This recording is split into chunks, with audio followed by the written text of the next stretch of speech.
One of the most common claims heard today is that people can be good without God, that belief in God is unnecessary for morality.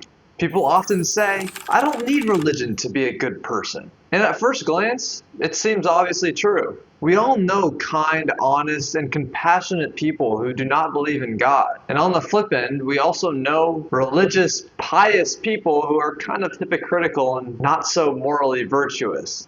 So this all raises a serious and important question. Can a person truly be good without God? And if so, what role, if any, does God play in morality? Judaism doesn't answer this question by saying simply yes or no. Instead, it asks what we mean when we say someone is good. Are we talking about their actions, their intentions, their motivations, their character? Or are we talking about goodness in the fullest sense, like fulfilling their purpose? Once we slow down and separate these ideas, the question becomes much clearer, and the answer is more surprising than you may think.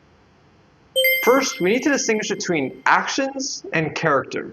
We will first examine whether one can perform good actions without God, and then we will look at whether one can have a good moral character without God. Judaism holds that independent of a person's intention or their character, some actions are objectively good and some actions are objectively bad. Here we are not discussing liability or moral blameworthiness, but only the moral status of the action itself, independent of the person who's performing the action. Therefore, a person with good character and good intentions can perform a bad action. And on the flip side, a person with corrupt character and corrupt intentions can perform good actions. For example, imagine a judge who is honest, incorruptible, compassionate, and morally serious. Now, if this judge mistakenly sentences an innocent person to jail, this judge has committed a bad action. Sentencing an innocent person to jail, no matter the context, is bad. Even though the judge is a good person who meant well, the judge's character may still remain good, but the action itself was wrong. Now imagine the opposite case. Joe sees Bob drowning in a river. Joe jumps in, saves Bob's life, steals Bob's wallet, and runs away. Now, Joe's intention and character are corrupt. He only wanted the money. Yet, the act of saving Bob's life was still a good action, even though it was performed by a bad person for bad reasons. So hopefully you now understand the distinction between actions and character. Now consider the moral obligation of gratitude. Repaying one's debt of gratitude is a good action that all of us can naturally perceive. We discussed gratitude more at length in this video, but simply, gratitude arises when two conditions are met. First, one recognizes that something has occurred that genuinely improved one's condition, and second, one realizes that the agent behind this benefit acted with goodwill. Now, when someone intentionally and actually benefits us, and then later asks for something reasonable from us in return, we intuitively recognize that we are morally obligated to respond. This sense of obligation of repaying one's debt of gratitude is a basic feature of human moral understanding. In fact, all cultures ever studied exhibit a form of gratitude. If then, there exists a being who created the universe, created us, and continuously sustains our very existence, and does so out of pure moral goodness. That being is the ultimate benefactor. Whenever you receive a benefit on earth, ultimately, if you tie the chain of causes back, it ultimately depends upon this creator. Now, if this being, the ultimate benefactor, asks something from us that lies within the bounds that gratitude reasonably requires, failing to respond constitutes a serious failure to repay one's debt of gratitude. Failing to repay is morally bad. So given the existence of such a creator, his will must be taken into account in determining what counts as a good action. Because if this creator asks something from us, and it's within the bounds of gratitude, it becomes morally good to do whatever the creator's will for us is. A similar analysis applies to property ownership. Like gratitude, all human societies intuitively recognize ownership as a moral category. If a person creates something from unowned materials, for example, wood from an unclaimed forest, we naturally acknowledge that the finished product belongs to the person who created it, its creator. How much more so in the case of a creator who brings existence itself into being from nothing? The creation of the universe out of nothing establishes ownership in the highest possible sense. If this creator, who necessarily owns everything that exists, specifies how his creation is to be treated and how humans are to act within it, then again, disregarding those directives constitutes morally bad actions, as it is a misuse of what belongs to him.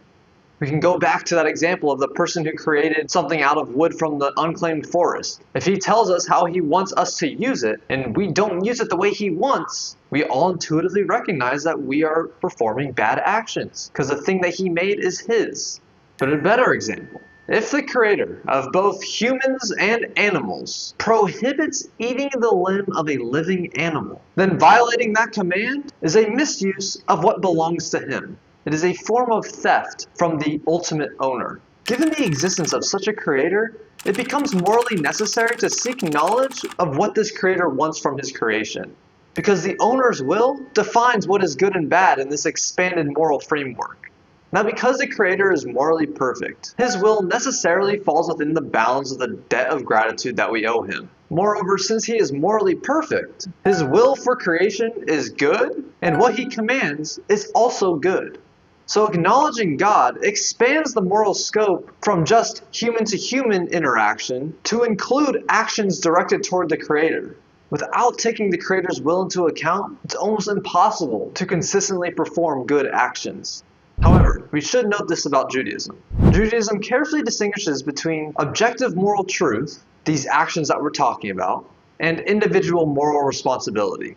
We've already mentioned that God's existence expands the scope of moral obligation. Now, Judaism does not judge people for failing to do these objective actions if they could not reasonably know about them.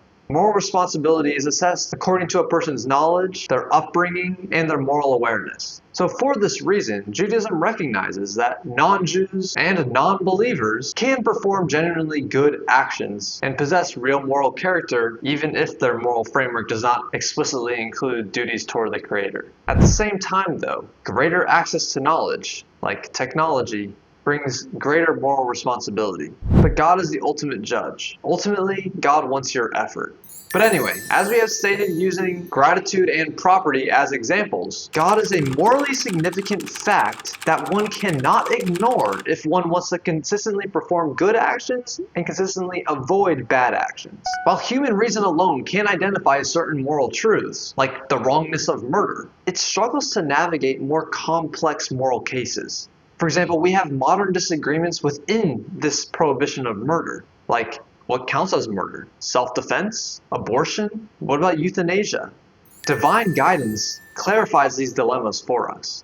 Therefore, if there is a creator who governs the world and has articulated how he wants the world to function, neglecting knowledge of his will significantly increases the likelihood of moral error and undermines one's ability to consistently perform good actions.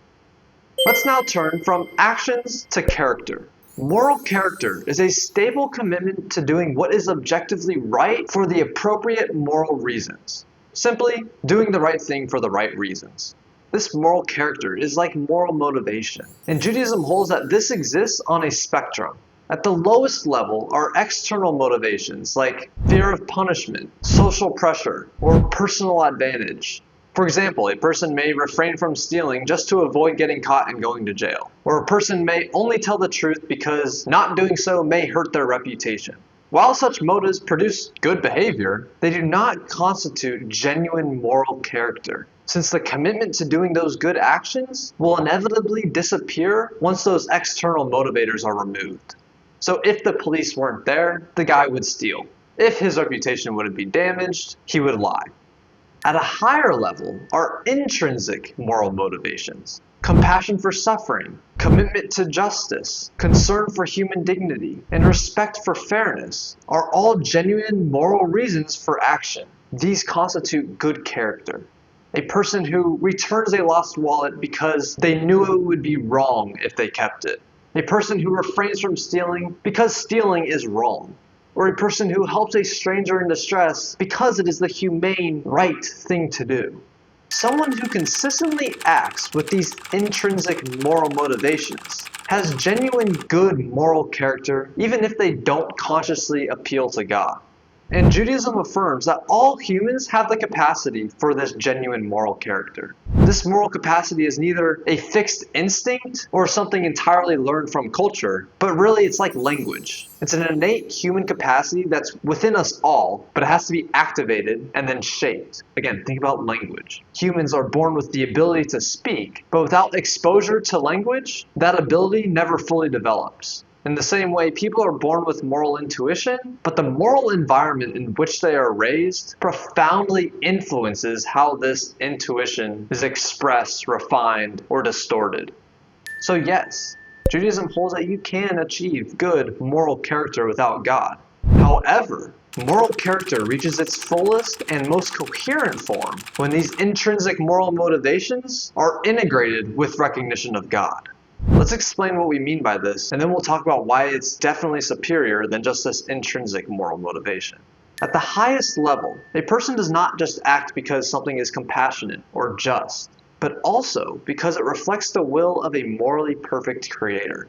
For example, one might tell the truth not only because honesty is fair and truth is respectful, but because truthfulness is an expression of God's will. Or another example, one might refrain from hurting another human being not only just because of empathy, but out of recognition that every human being is created by God. This integration between the intrinsic moral motivation and God provides the moral character with a stability that purely human motivation often lacks. We know that human compassion can weaken under fatigue, can also weaken under fear or personal cost. A sense of justice can be overridden by loyalty, convenience, or self-interest. But when moral commitments are anchored in an obligation to God, they become enduring and non-negotiable. A person may still feel tempted or conflicted, but they ultimately end up recognizing that some actions are simply not permitted, even when no one is watching and the cost of doing the right thing is high. For example, a student may be tempted to cheat on their online exam, even though their university makes them sign an honor code. But unlike many of the students who sign the honor code and still cheat, this student will refrain because they are accountable to God.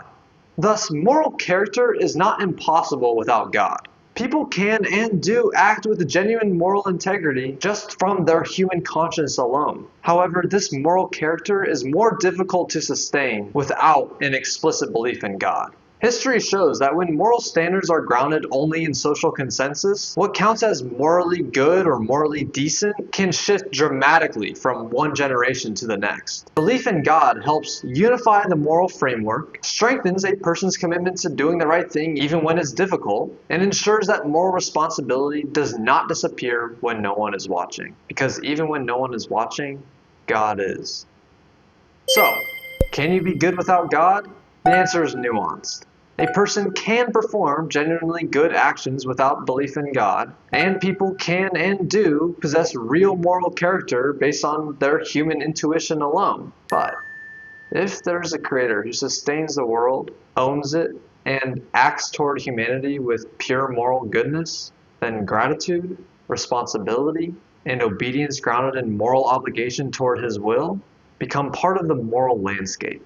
Ignoring God, therefore, leaves morality incomplete because it ignores a fundamental fact about reality and how one ought to act within it. Without God, a person can sincerely seek to do the right thing for the right reasons, but belief in God introduces an ultimate source of obligation. The moral values become unified in a coherent framework. Commitment becomes strengthened when doing the right thing is costly or tremendously difficult. And moral responsibility remains even when no one is watching. With God, the good is no longer what feels right or what is socially acceptable, but rather what is good is what is truly good and truly required. Therefore, genuine moral goodness is not impossible without God, but it can never be morally complete without God. Moral goodness reaches its fullest, most coherent, and most reliable form when human moral intuition is aligned with the will of the Creator. This is when humans fulfill their purpose and become truly good. Hopefully you guys enjoyed, learned something. Let me know what you guys think down in the comments. Soon we're going to be covering a philosophy for wise Noahides, so subscribe to stay tuned. Thank you, as always, for watching.